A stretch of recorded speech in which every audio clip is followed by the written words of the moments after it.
दोस्तों आज की इस वीडियो में हम लोग बात करने वाले हैं 4 इम्पोर्टेंट अपडेट्स के बारे में, जिसमें से पहली अपडेट आ रही है BGMI की तरफ से, जहां पर हो सकता है इंडिया में BGMI आने वाले समय में बैन हो जाए। दूसरी अपडेट आती है BSNL की तरफ से, जहां पर BSNL सेल्फ केयर एप्लीकेशन पर एक अपडेट आया है जिसके बारे में डिटेल में हम आगे बात करेंगे। तीसरी अपडेट आती है रेलवे की तरफ से, जहाँ पर हो सकता है रेलवे को 5G का स्पेक्ट्रम मिल जाए। और चौथी अपडेट आती है यहाँ पर अमेज़ॉन, फ्लिपकार्ट जैसे ई-कॉमर्स प्लेटफॉर्म को लेकर, जहाँ पर एक प्रोडक्ट को बैन किया गया है। कौन सा है वो प्रोडक्ट, उसके बारे में डिटेल में हम आगे इस वीडियो में बात करेंगे। तो चलिए दोस्तों, अब इन चारों ही अपडेट्स को डिटेल में जानते हैं। तो दोस्तों यहाँ पर हमारे देश की जो साइबर सिक्योरिटी है, उनका ये कहना है कि BGMI को बनाने वाली कंपनी क्राफ्टन, जो कि एक चाइनीज़ कंपनी है, वो यूज़र्स का काफ़ी सारा डिफरेंट तरीके का डेटा कलेक्ट करती है। और गवर्नमेंट को ये डर है कि फ्यूचर में हो सकता है कि इस डेटा का मिसयूज़ हो जाए इन फॉर्म ऑफ सर्विलेंस या फिर साइबर अटैक। तो इस चीज़ को रोकने के लिए यहाँ पर गवर्नमेंट की तरफ से रिकमेंड किया गया है कि BGMI को टेक डाउन किया जाए, यानी कि जितने भी ऐप स्टोर और प्ले स्टोर है यहाँ पर से इस गेम को हटाया जाए। और अगर ये रिकमेंडेशन अप्रूव हो जाता है तो आगे हमें BGMI दोबारा से इंडिया में बैन होता हुआ दिख सकता है। इसके अलावा दोस्तों आपको याद होगा सीमा हैदर का जो केस था, जहां पर सीमा और सचिन दोनों इसी मोबाइल गेम के ज़रिए आपस में मिले थे और आपस में बातचीत करते थे, जिसके बाद सीमा हैदर इल्लीगली पाकिस्तान से इंडिया में एंटर हुई थी। तो ये केस जो है वो भी एक बहुत बड़ा रीज़न माना जा रहा है इस गेम के फ्यूचर में बैन होने का। अगला अपडेट आता है दोस्तों BSNL को लेकर, जहां पर BSNL सेल्फ केयर एप्लीकेशन पर एक नया लेटेस्ट अपडेट आया है, जहां पर अब BSNL के कस्टमर अपने BSNL मोबाइल सिम के साथ साथ अपने BSNL के फाइबर इंटरनेट कनेक्शन को भी बड़ी ही आसानी से मैनेज कर सकते हैं। जहां पर वो BSNL सेल्फ केयर एप्लीकेशन के ज़रिए अपना प्लान चेकआउट कर सकते हैं, अपना ऑनलाइन बिल चेक कर सकते हैं, ऑनलाइन बिल को पेमेंट कर सकते हैं। उनके पूरे अकाउंट की जो डिटेल है वो वहाँ पर उन्हें उसकी पूरी इन्फॉर्मेशन मिल जाएगी। डिटेल पर इस पर मैंने एक वीडियो ऑलरेडी बना रखा है, जिसका लिंक आपको डिस्क्रिप्शन में मिल जाएगा। आप वहां पर जाकर उस पूरी वीडियो को चेकआउट कर सकते हैं। अब चलते हैं दोस्तों अपनी तीसरी अपडेट पे।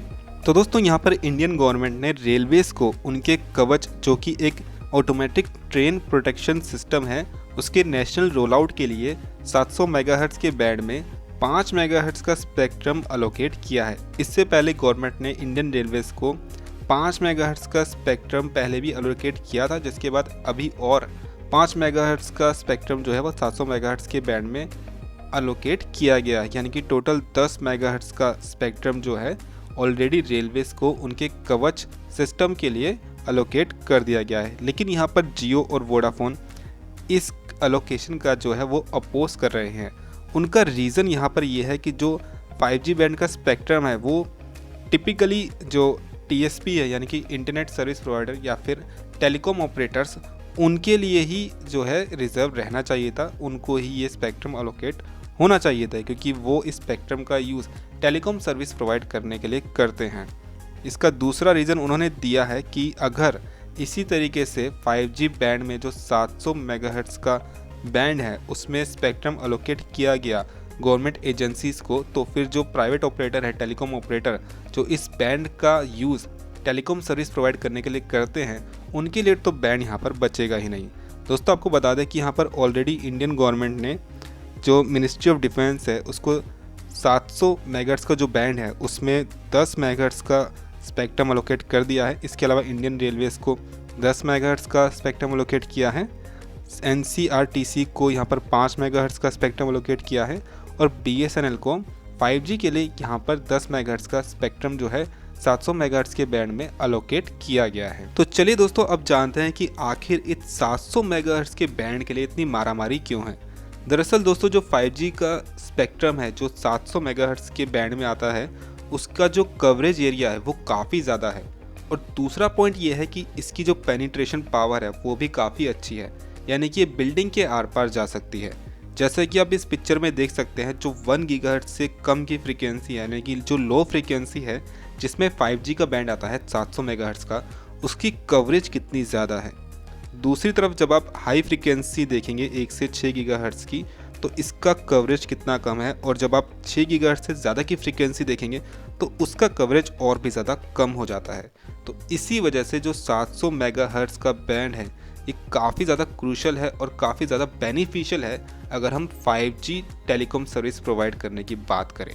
इसीलिए सभी जितने भी टेलीकॉम ऑपरेटर हैं वो चाहते हैं कि उन्हें 700 मेगाहर्ट्ज़ के बैंड में ही स्पेक्ट्रम अलोकेट किया जाए। तो चलिए दोस्तों, अब बात करते हैं अपने आखिरी अपडेट के बारे में, जहां पर अमेज़ॉन, फ्लिपकार्ट, मीशो, स्नैपडील और जियोमार्ट जैसे ई-कॉमर्स प्लेटफॉर्म ने अपनी वेबसाइट से रेड क्लिक ट्रैप को रिमूव कर दिया है, यानी कि उस पर बैन लगा दिया है। ये डिसीजन इन सभी ई-कॉमर्स प्लेटफॉर्म ने पेटा इंडिया की तरफ से आए प्रेशर के बाद किया है। दरअसल इस ग्लू ट्रैप प्रोडक्ट को बहुत ही ज़्यादा क्रूल माना जाता है अगर हम यहाँ पर एनिमल सफरिंग की बात करें। जब एक ग्लू ट्रैप में एक चूहा फंसता है तो आमतौर पर लोग उस ट्रैप को चूहे के साथ ही बाहर फेंक देते हैं, और वो ग्लू जो है इतनी ज़्यादा स्ट्रॉन्ग होती है कि वो चूहा उस ट्रैप से कभी निकल ही नहीं पाता और ना ही कुछ खा पाता है और ना पी पाता है, जिसके बाद भूख की वजह से वो धीरे धीरे तड़प तड़प के बड़ी ही बुरी मौत मरता है, जिससे एनिमल क्रुएलिटी के रूप में देखा जाता है। जिसके बाद पेटा इंडिया ने इन सभी ई-कॉमर्स प्लेटफॉर्म पर ये प्रेशर डाला कि आप इस प्रोडक्ट को अपनी वेबसाइट से हटा दीजिए। और ये जो ग्लू ट्रैप प्रोडक्ट है इसको जो है बहुत ही ज़्यादा ख़राब प्रोडक्ट एक पेटा की तरफ से माना गया है, और वो चाहते हैं कि जितने बाकी ई-कॉमर्स प्लेटफॉर्म हैं वो भी इस प्रोडक्ट को अपनी वेबसाइट से जितना जल्दी हो सके उसे हटा दें।